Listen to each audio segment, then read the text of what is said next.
उनको रोहिणी यादव जी को क्या मतलब बिहार से जाके वहाँ छपरा से चुनाव लड़ी, चुनाव हारी और पीठ दिखाकर सिंगापुर भाग गई। अगर संघर्ष का उनमें लहू होता, खून होता, तो उनको छपरा में रह के जनता की सेवा को फिर भाग गई सिंगापुर और वहाँ से खाली ट्वीट कर रही हैं।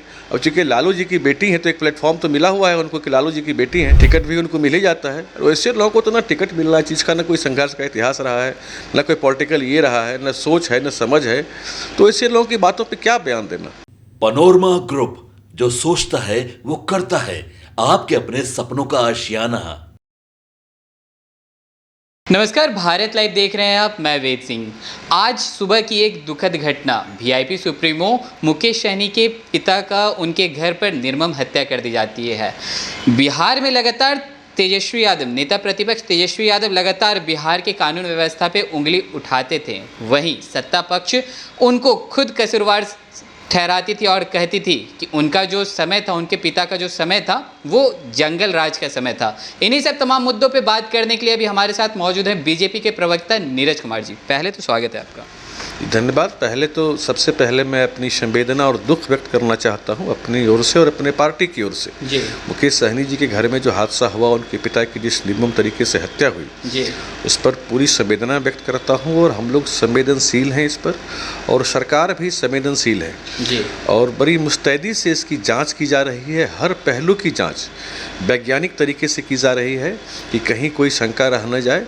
और मुझे लगता है कि 48 से 72 घंटे के अंदर सारे के सारे अपराधी पकड़े जाएंगे। 2 संदिग्ध तो गिरफ्तार भी किए गए हैं जी, तो सारे के सारे पकड़े जाएंगे।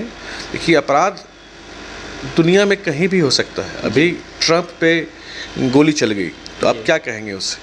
तो अपराध, लेकिन अपराध अगर कहीं होता है तो उस अपराध की रोकथाम के लिए उस पर त्वरित कार्रवाई, यही सुशासन की सरकार का पहचान है। और त्वरित कार्रवाई देखने को मिल रही है। 2 गिरफ्तार भी हुए हैं और हर तरीके से वहाँ जांच चल रही है। वहाँ पुलिस के बड़े अधिकारी भी पहुँचे हैं, एडीजी रैंक के अफसर भी पहुँचे हैं वहाँ, सब वहाँ जांच कर रहे हैं। इस बार पूरे लोकसभा चुनाव के समय में एनडीए गठबंधन जो थी वो इंडिया गठबंधन को जंगल राज के तौर पर देखने का काम कर रही थी और बार बार उसी पॉइंट पे उनको फोकस कर रही थी कि 2005 से पहले की सरकार के बारे में आप सवाल पूछा करते थे।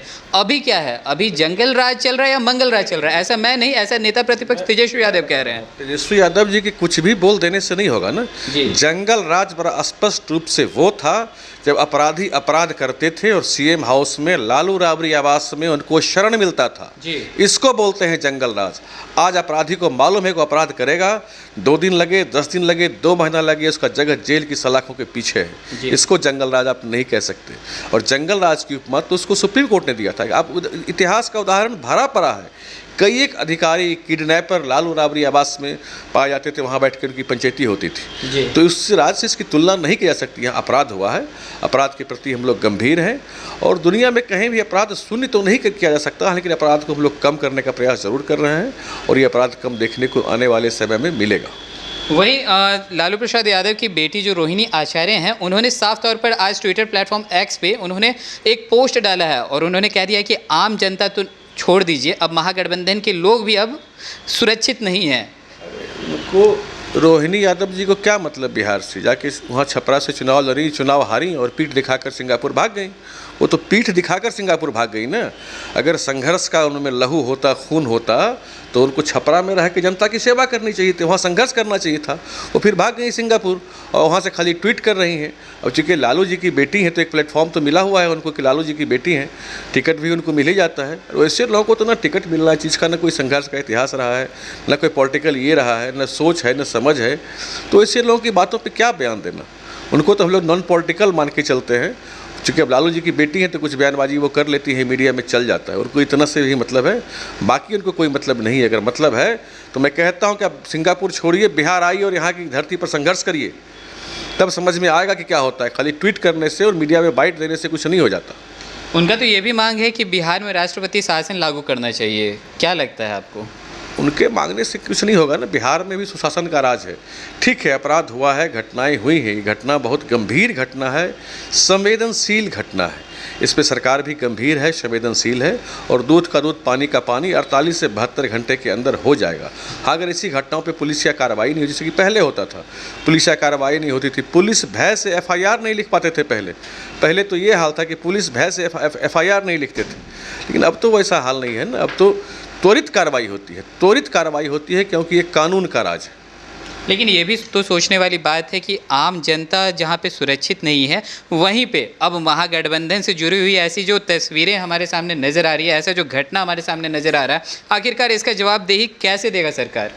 इसकी जवाबदेही निश्चित रूप से कानून अपना काम कर रहा है, जवाबदेही तय होगी। और निश्चिंत रहिए कि अपराधी कहीं भी आसमान में छुपे हों कि पाताल में छुपे हों, 48 से 72 घंटे के अंदर इस राज्य का कानून, इस राज्य की पुलिस उनको ढूंढकर उनको कड़ी से कड़ी सजा दिलवाने का काम करेगी। अच्छा, एक तरफ आप दावा करते हैं सुशासन सरकार को लेके, वहीं अपराधियों का मनोबल इतना ज़्यादा कैसे बढ़ गया? देखिए, ये अपराध मनोबल बढ़ने का मामला ये नहीं लगता है प्रथम दृष्टया में। जो वहाँ पर 2 लोग गिरफ्तार हुए हैं, एक लाल पेटी बरामद हुई है घर के पिछवाड़े से, 3 गिलास बरामद हुए हैं, तो क्या मामला है? ये तो लगता है कोई आपसी रंजिश का मामला है, चाहे उनका तो कहीं रंजिश सुन रहे हैं कि कहीं था भी नहीं। तो क्या मामला है, ज़रा इस पर तथ्य सामने आने दीजिए, फिर किसी पर बात करना ठीक रहेगा। लेकिन इस तरह की लेकिन कोई आपराधिक साजिश के तहत की गई हो, ऐसी ये बात नहीं लग रही है फिलहाल प्रथम दृष्टया में। अब आगे देखिए क्या होता है। चलिए, तो जैसे कि अभी आपने सुना, हमारे साथ मौजूद थे बीजेपी के प्रवक्ता नीरज कुमार जी। इनका कहना था कि जो आज VIP सुप्रीमो मुकेश सहनी के पिता का जो हत्या हुआ है, उसमें जो जांच होगी वो निष्पक्षता जांच होगी और जो अपराधी पाए जाएंगे उनको 24 से 48 से 72 घंटे के बीच उन पे कार्रवाई की जाएगी, उनको गिरफ्त मिली जाएगी। तो चलिए, और भी ऐसे तमाम खबरों का सिलसिला इसी प्रकार बना रहेगा भारत लाइव पे, और अपनी प्रतिक्रिया को हमारे कमेंट बॉक्स में ज़रूर साझा करें। धन्यवाद। अगर ये वीडियो पसंद आई और वह बिहार के राजनीति और बिहारियत से सरोकार रखेनी तो सब्सक्राइब बटन दबा के चैनल के सब्सक्राइब कर ली। ओजे एगो घंटी बा, ओकरा बटन दबा देला से कुल सटीक और मारक खबर रुआ मुफ्त में मिल जाई। अगर रुआ पत्रकारिता के हमनी के नया प्रयोग में सहयोग कर चाहतानी तो ज्वाइन बटन दबा दी। पेटीएम नंबर नोट कर ली 9386816700। धन्यवाद।